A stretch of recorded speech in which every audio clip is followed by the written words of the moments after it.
Letter 122 by Charles Lamb. Late July, 1804.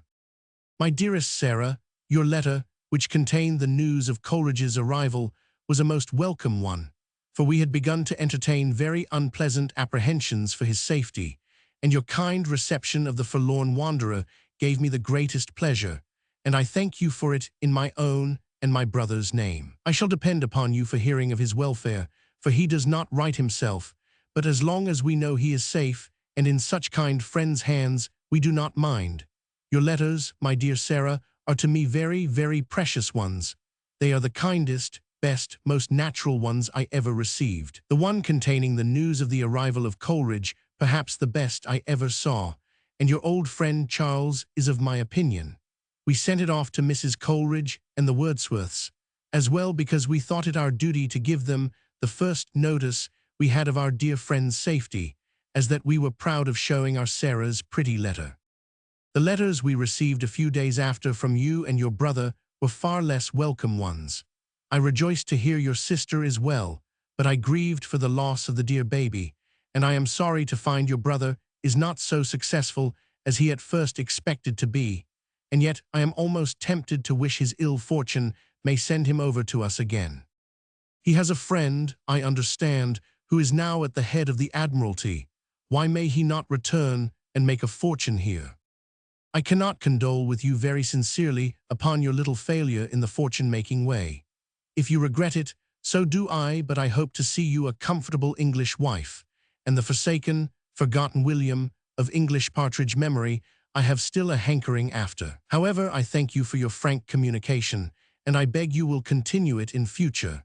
And if I do not agree with a good grace to your having a Maltese husband, I will wish you happy, provided you make it a part of your marriage articles that your husband shall allow you to come over see and make me one visit. Else may neglect and overlookedness be your portion while you stay there. I would condole with you when the misfortune has fallen your poor leg, but such is the blessed distance we are at from each other that I hope, before you receive this, that you forgot it ever happened. Our compliments to the high ton at the Maltese court. Your brother is so profuse of them to me, that being, as you know, so unused to them, they perplex me sadly. In future, I beg they may be discontinued. They always remind me of the free, and I believe, very improper, letter I wrote to you while you were at the Isle of Wight. The more kindly you and your brother and sister took the impertinent advice contained in it, the more certain I feel that it was unnecessary and therefore highly improper. Do not let your brother compliment me into the memory of it again. My brother has had a letter from your mother, which has distressed him sadly, about the postage of some letters being paid by my brother.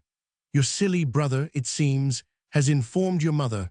I did not think your brother could have been so silly that Charles had grumbled at paying the said postage. The fact was, just at that time we were very poor, having lost the Morning Post, and we were beginning to practice a strict economy.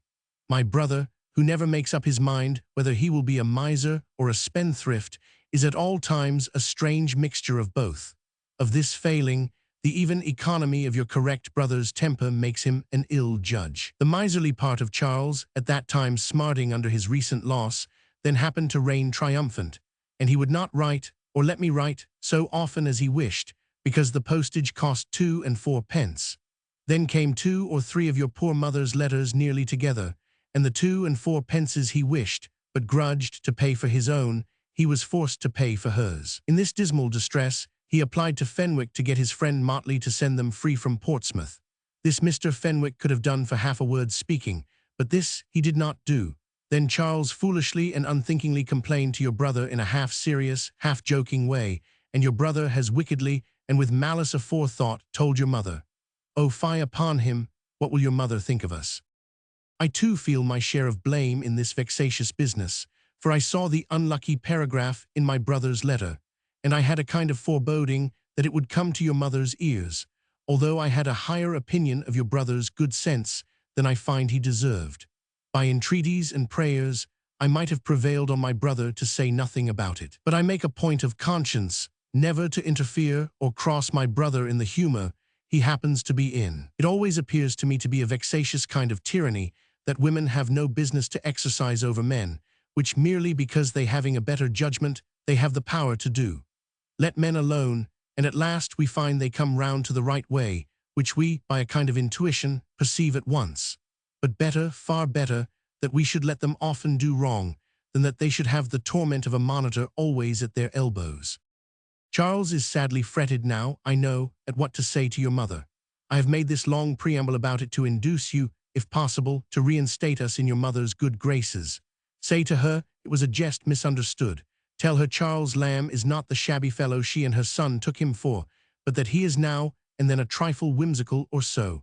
I do not ask your brother to do this, for I am offended with him for the mischief he has made. I feel that I have too lightly passed over the interesting account you sent me of your late disappointment.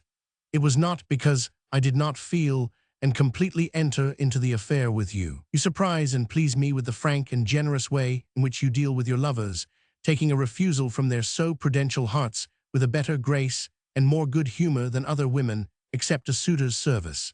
Continue this open, artless conduct, and I trust you will at last find some man who has sense enough to know you are well worth risking a peaceable life of poverty for.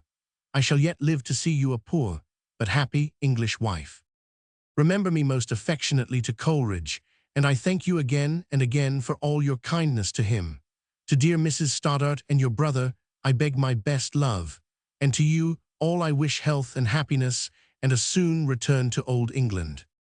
I have sent to Mr. Burrows for your kind present, but unfortunately he is not in town. I am impatient to see my fine silk handkerchiefs, and I thank you for them, not as a present, for I do not love presents, but as a word illegible remembrance of your old friend. Farewell. I am, my best Sarah, your most affectionate friend, Mary Lamb. Good wishes and all proper remembrances from old nurse, Mrs. Jeffreys, Mrs. Reynolds, Mrs. Rickman, and C. and C. and C. Long live Queen Hoop Hoop Hoop Hoo, and all the old merry phantoms.